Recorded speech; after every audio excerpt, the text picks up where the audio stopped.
tous. Est-ce que vous connaissez le concept des 7 piliers de Thomas J. Léonard? Non? Eh bien, après cette vidéo, ça sera chose faite. Je trouve ce concept hyper intéressant. Je l'utilise très régulièrement en coaching parce qu'il permet de gagner en épanouissement dans sa vie avec un meilleur équilibre dans les différents domaines de sa vie. Ah, joli programme, non? Alors, je vais vous proposer d'aller un petit peu fouiller ces 7 piliers parce qu'il y en a certains qui peuvent porter à confusion, alors qu'ils sont tous très intéressants. Alors, nous avons les 7 piliers, quels sont-ils? Alors, nous avons les valeurs, les besoins, l'intégrité, être positif, savoir poser des limites, avoir un réseau relationnel et avoir un présent parfait. Alors, commençons par les valeurs. Les valeurs, ce sont des principes fondamentaux qui guident nos décisions et nos choix. Les valeurs, elles représentent ce qui est important pour nous et ce en quoi nous croyons profondément. En identifiant nos valeurs, on peut prendre des décisions beaucoup plus pertinentes pour notre quotidien. Encore faut-il se poser et se demander quelles sont mes valeurs. Alors, des exemples de valeurs, ça va être la famille, ça peut être l'intégrité que nous allons voir tout à l'heure, ça peut être la sincérité, la loyauté, l'amitié, bon, voilà. Alors, les valeurs ne sont pas à confondre avec les besoins, même si des valeurs peuvent être des besoins. Les besoins, ce sont des éléments qui sont nécessaires pour être bien, physiquement, émotionnellement, mentalement. Alors, il va y avoir les besoins somatiques, dormir, manger, voilà. Et des fois, ces besoins somatiques, on les oublie un petit peu, alors qu'ils sont, mais alors absolument fondamentaux. Par exemple, c'est pas pour rien que le manque de sommeil est la torture la plus utilisée au monde. D'accord ? Et puis après, on a des besoins chacun plus spécifiques. Ça va être le sport, ça va être la lecture, ça va être des choses comme ça. Et être au clair sur ces besoins, ça va permettre d'éviter le stress, la frustration et un mal-être aussi. Et ne pas respecter ces besoins, ça peut amener à des pathologies. Donc bon, c'est dommage. Ensuite, troisième pilier, l'intégrité. C'est-à-dire faire. En fait, c'est de la cohérence entre ce que je dis, ce que je pense et ce que je fais. Voilà. C'est-à-dire que dans toutes les situations de mon quotidien, être le plus cohérent possible dans ce que je pense, je fais, je dis. Être cohérent avec soi-même, c'est aussi gagner en estime de soi et gagner en confiance avec les autres. Donc, elle permet des relations interpersonnelles bien plus authentiques. Le positivisme. Alors celui-là, il peut poser confusion. Ce n'est pas tout voir comme si tout était beau, pays des bisounours. Non.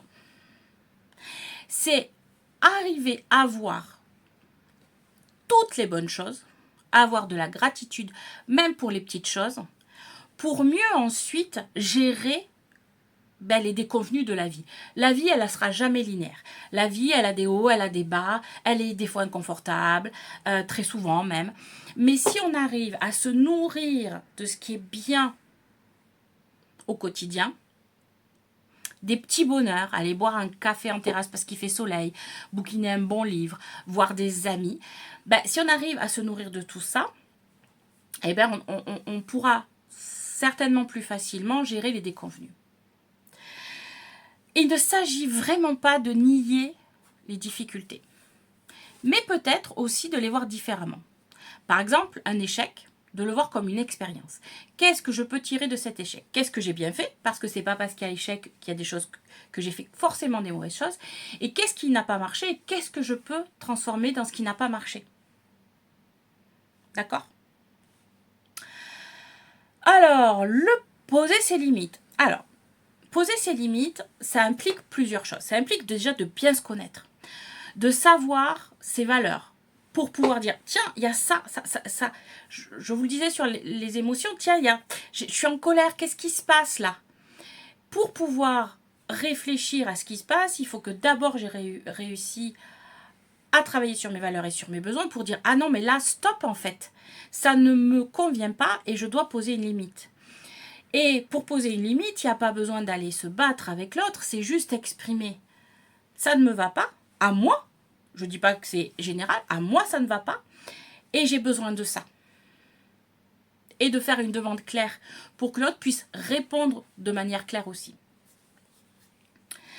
Et poser ses limites, ça permet de nous préserver, de ne pas faire des choses qui ne nous conviennent pas. Et aussi de dire quand je dis oui, c'est un vrai oui et je prends un vrai plaisir à faire ce que j'ai dit que je faisais. Le réseau relationnel.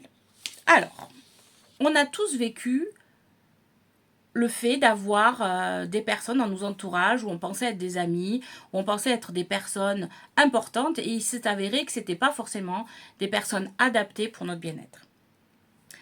Donc, il est important de s'entourer de personnes saines et qui nous nourrissent. Et ça, il faut que ça soit aussi donnant-donnant. C'est-à-dire que oui, on a besoin de personnes qui vont nous ouvrir, avec qui on peut avoir des discussions par contre du partage, mais ça veut dire qu'en contrepartie aussi, moi, je donne de mon temps pour créer cette relation. Donc ça aussi, ça peut porter à confusion, mais en fait, ce n'est pas juste avoir des gens bien, c'est aussi donner de mon énergie et de mon temps pour que cette relation se crée. Le dernier pilier, c'est un présent parfait. Alors là aussi, ce point-là peut amener à des confusions. C'est-à-dire que là, il s'agit de porter une attention consciente à ce qui se passe là, maintenant, tout de suite là. Qu'est-ce qui se passe? Qu'est-ce que je ressens? Qu'est-ce que je pense? Et sans jugement aucun. Là, c'est juste, on fait un poufou, tchic, tchic, tchic, tchic, tchic, tchic, qu'est-ce qui se passe là? Et de savourer ces moments, de réduire le stress, l'anxiété et tout ça. Changer un peu d'angle de prise de vue mentale pour se dire, attendez, là, il y a ça qui est bien. Parce que souvent, on ne voit que la partie qui est négative. Mais tout ce qu'il y a autour qui est bien aussi, faut pas l'oublier. Parce que ça permet aussi de relativiser. C'est pas dire, oh, tout est beau, tout est gentil, tout est... Non. C'est se dire, attends, là, il y a ça qui ne va pas, ok. Mais il y a ça qui me va. Maintenant, on va quand même se focaliser sur ce qui ne va pas pour pouvoir trouver des solutions, voir si je peux changer cet élément-là. Peut-être le remettre à son niveau d'inconfort, parce que des fois, on en fait toute une histoire, mais le remettre à son niveau d'inconfort. Voilà un petit peu le tour des 7 piliers. Alors, est-ce qu'ils vous parlent, ces 7 piliers? Est-ce que vous avez déjà réfléchi à ça? Est-ce que vous pensez que cela pourrait un peu vous aider dans votre quotidien pour trouver un peu plus d'épanouissement? Alors, si vous avez des réflexions sur les 7 piliers, si vous y avez déjà travaillé, parlez-en en commentaire, ça peut aider des personnes. Et évidemment, vous connaissez le laïus. Si vous avez aimé, likez, abonnez-vous, partagez. C'est un petit pas pour moi. C'est un petit pas pour vous, pardon, mais c'est un grand pas pour moi. Ça me motive. Et si vous avez envie de travailler sur ces 7 piliers, on peut prendre le temps d'en discuter. Vous prenez un entretien découverte gratuit pour vous expliquer ce qu'est un coaching des 7 piliers, parce que ça peut être un coaching en entier, les 7 piliers.